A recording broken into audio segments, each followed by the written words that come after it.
आप लोग। मैं आपका दोस्त बीटी सर, आपका मेरी क्लास में स्वागत है। वंदन है, अभिनंदन है और चंदन है। तो आई होप आप अच्छे होंगे और होंगे रेडी। आज क्लास देख लो, जो हम लोग क्या पढ़ रहे थे मटेरियल साइंस, उसका थोड़ा सा आगे का पोर्शन देख लेते। हम लोग क्या पढ़ रहे थे मटेरियल साइंस। इसमें जब आप आओगे बेटा तो अभी एक लॉ की बात करेंगे। एक नियम आया है, उसका नाम है रोल्स लॉ। क्या नियम है? Roles law. रोल्स लॉ वो नियम है। रोल्स लॉ सर ये कह रहे हैं कि जब हम क्या कह रहे हैं कि जब हम when you will add, जब हम ऐड कर रहे हैं an impurity material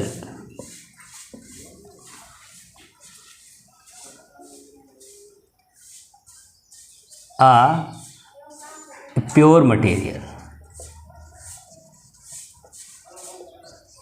क्या कह रहे हैं कि जब हम कोई इम्प्योर मटेरियल है, कोई ऐसा मटेरियल है जो कि बेकार है, उसको हम एक कार वाले मतलब बेकार मटेरियल को अच्छे मटेरियल में ऐड कर रहे हैं, तब क्या होगा मटेरियल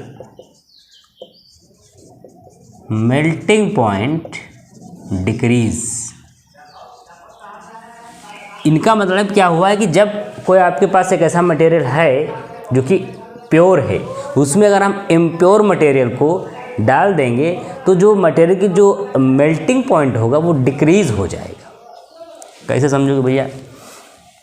एक समय था, एक एग्जांपल समझते हम। एक समय था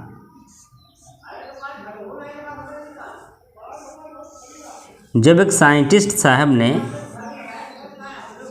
इस प्रकार से किसी भी एक बोतल का आविष्कार किया था और कहा था कि इस बोतल को 30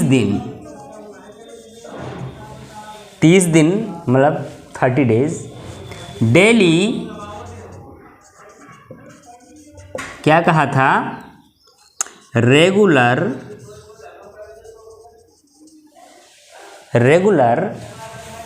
यूज फॉर मेडिसिन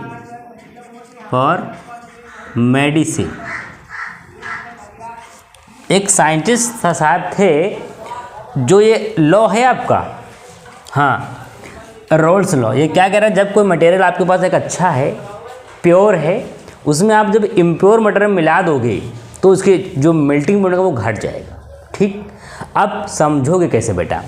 किताब में तो लिखा है तो रट लोगे तो कोई बात नहीं, लेकिन हमें एक प्यार समझना है, एकदम से क्लियर कर लेना है गोल। तो जब हम वो गोल क्लियर करेंगे तो एक साइंटिस्ट साहब थे, उन्होंने एक ऐसी बोतल बनाई और उसका नाम रख दिया रेगुलर यूज़ फॉर मेडिसिन। मतलब एक दवा बनाई।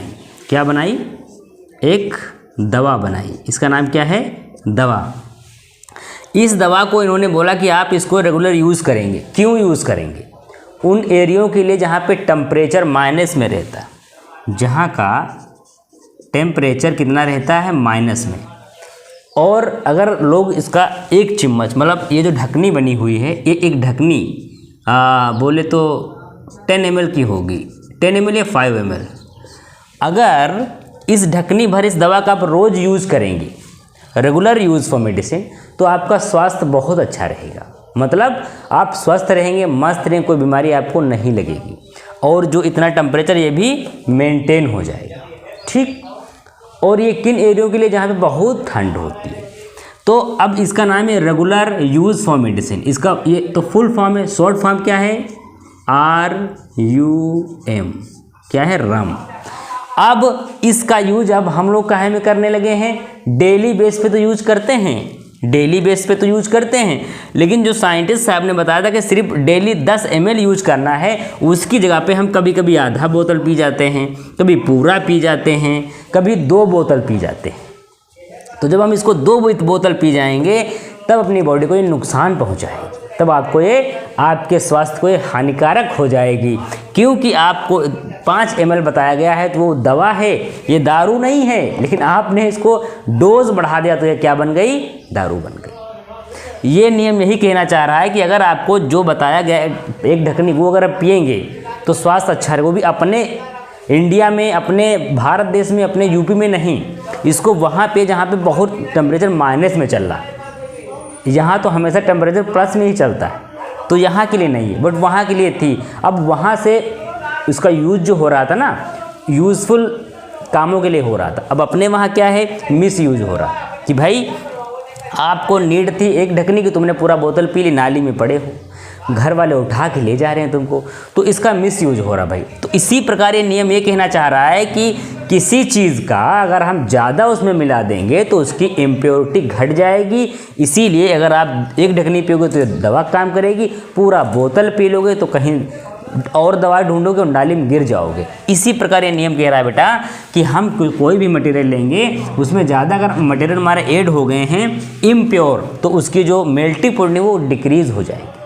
और समझते हैं, ये एक एग्जाम्पल था, इससे कभी आप भूलेंगे नहीं, तो आप समझ लेंगे रम का मतलब क्या होता है, रेगुलर मेडिसिन यूज, उसको दारू नहीं बोलते हैं बेटा। लेकिन क्या है, हम लोगों ने इतना चढ़ा रखा है उसको तो हमें दारू नज़र आ रही। अच्छा चलो, क्या था, रोल्स लॉ।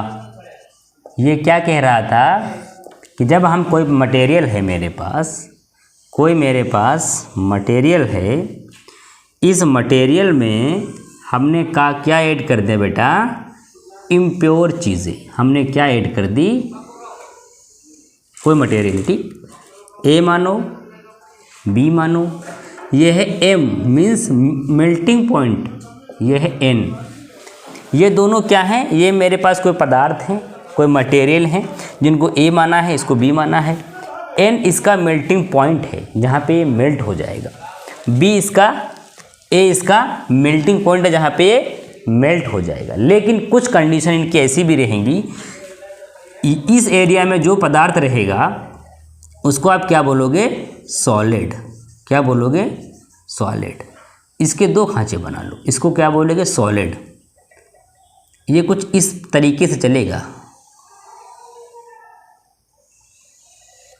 हाँ राइट। तो इस एरिया वाले जो भी आपके मटेरियल्स रहेंगे वो बेटा क्या रहेंगे, सॉलिड। मान लो सॉलिड ए मान लो भाई, ठीक। और इसमें जो मिलेगा वो आपको क्या मिलेगा, सॉलिड बी। जो इस पार्ट में रहेंगे वो सॉलिड ए, इसमें सॉलिड बी। अच्छा, इसका दूसरा नाम है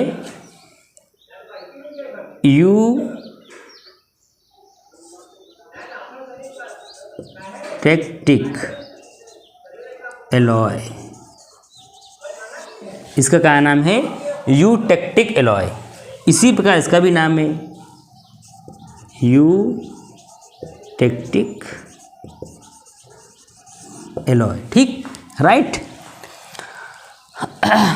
eutectic alloy and eutectic alloy दोनों हैं, क्योंकि ये इसी फॉर्म में मिलते हैं। जब हम थोड़ा आगे बढ़ते हैं, इस फॉर्म में आते हैं तो हमें देखते हैं कुछ पार्ट हमें ए का मिला है, ठीक, प्लस कुछ लिक्विड मिलता है इसमें।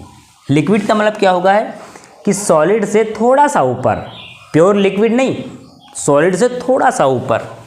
जब मैं इसमें आता हूँ तो मैं क्या देखता हूँ, हमें ए मिलता है प्लस एल मिलता है, एल मीन्स लिक्विड मिलता है, ठीक। और इसका एक और नाम है हाइपोटेक्टोइड, और ये क्या है, हाइपर। बाद में समझ में आएगा। हमेशा हाइपो की वैल्यू हाइपर से कम रहेगी और हाइपर हमेशा हाइपो से ज़्यादा रहेगा। जैसे आप कभी कहते नहीं कि अरे यार तुम तो बहुत हाइपर हो रहे हो, मतलब बहुत परेशान हो रहे हो, मतलब एक नॉर्मल बंदे से ज़्यादा आप आगे जा रहे हो, तो क्या है, हाइपर हो रहे हो।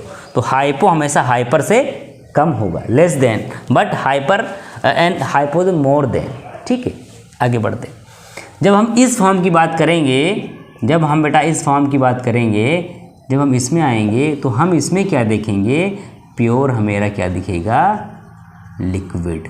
क्या दिखेगा इसमें, लिक्विड।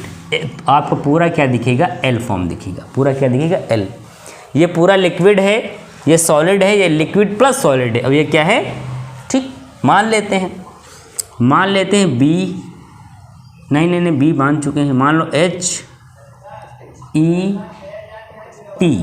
कुछ मान लेते हैं, मतलब ये हमने मान रखा है। T मीन्स कोई पॉइंट है, ये टेम्परेचर नहीं है, ये HET हमने कुछ मान लिया, ठीक। जब मैं बात करूँगा और इसको मान लो Q और इसको मान लो P, या मान लो 1 2 3, ठीक, ऐसे मान लेते हैं, मानने में कुछ नहीं होता है। अभी अगर मैं बात करूँगा HET की, अगर मैं बात करूँगा HET, तो ये क्या है मेरी, ये है लिक्विड।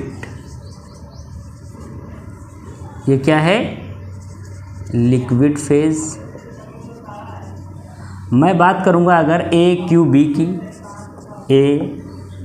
की, ये बेटा क्या है, सॉलिड फेज। अब अगर आपने और चीज़ देखी होगी, अगर मैं 1 2 से बात करूँगा तो 1 2 क्या है, 1 2 क्या है आपका, नहीं 1 2 नहीं बेटा, सिर्फ ये एरिया है, सिर्फ इसकी बात करूँ, हाँ इसको 2 मानो, 2 डेज मानो। 1 2 है आपका सॉलिड लिक्विड, बट मैं अगर इसकी दोनों की बात करूँ तो ये क्या है, लिक्विड प्लस सॉलिड। ये क्या है, सॉलिड। अब इसमें क्या इन्होंने नियम लगा दिया है, हाँ ठीक, आपका फेज हो गया, फिनोमिना चेंज हो गया, हाँ ठीक, राइट। इस नियम को आप अगर ध्यान से देखोगे तो इसमें वही होगा मेल्टिंग पॉइंट। मेल्टिंग पॉइंट हमेशा यहाँ आएगा तुम्हारे, एक मेल्टिंग पॉइंट हमेशा ये रहेगा। जिस भी पदार्थ का मेल्टिंग पॉइंट कम होगा वो ज़्यादा जल्दी पिघल जाएगा, जिसका मेल्टिंग पॉइंट ज़्यादा होगा वो देर में पिघलेगा। जैसे आपने देखा होगा कभी अर्जेंटीन, क्या देखा होगा, अर्जेंटीना एंड कॉपर, ये क्या है, इन्हीं से मिलकर बना हुआ है चांदी। जैसे क्या कहते हैं कि आपकी चांदी है भैया, और ये क्या है, तांबा। इनको जब आपने आपस में मेल्ट किया, ये जो आपको ग्राफ देख रहा है, ये ग्राफ मतलब किसी किताब से नहीं लिया गया है, ना कहीं से बनाया गया है। जब चांदी और तांबा को आपस में मिलाया गया, उस मिलाने के बाद जो एक ग्राफ रेडी होकर के आया है बेटा, वो ये ग्राफ है। वो क्या है, वो ये ग्राफ आपके सामने आया हुआ है। ये इस चीज़ से मिलके बनेगा जो आप यहाँ पे देखेंगे, ठीक है। तो आप इसमें क्या समझे भाई रोल्स लॉ तो यही कह रहा है कि जो चीज़ें, जो आपके पास कुछ ऐसे मटेरियल हैं जो प्योर हैं, अगर हम उनमें इम्प्योर मटेरियल मिला देंगे तो उन मटेरियल्स के जो मेल्टिंग पॉइंट है वो डिक्रीज़ हो जाएगी। ये सीधा सा मतलब है। इसमें आप कैसे भी समझो कि आप अच्छे कपड़े पहने हो, किसी कोई आकर के आपके ऊपर एक गिलास कीचड़ फेंक देता तो गंदे ख़राब हो जाते हैं, या आप पढ़ाई कर रहे हो, गर्लफ्रेंड का मैसेज आ गया तो आपने थोड़ा सा छोड़ दिया पढ़ाई, डिक्रीज़ हो गई आपकी जो कंसंट्रेशन पावर थी। तो कई एग्जाम्पल है ना, तो इससे आप ये कनेक्ट कर सकते हो बेटा। तो ये समझ में आया है। अगर ये समझ में आया है तो अब इसको यहीं रखते हैं, लेकिन इसके कल देखते हैं। मतलब ये जो आप डायग्राम है, सेम डायग्राम कल देखते हैं, लेकिन विधिवत देखते हैं। अभी क्या है, बेसिक है, लेकिन कल क्या होगा, थोड़ा सा एडवांस, बेसिक से थोड़ा सा एक लेवल ऊपर होगा। ठीक हो गया। आज इतना समझो, इसमें रट लो, याद कर लो, उसके बाद जो भी कल हम पढ़ते हैं थोड़ा सा एक स्टेप ज़्यादा पढ़ते हैं। ठीक है गाइस, तो पढ़ते रहिए और बने रहिए और बताइए क्लास कैसी लगी। ठीक है, ओके गाइस।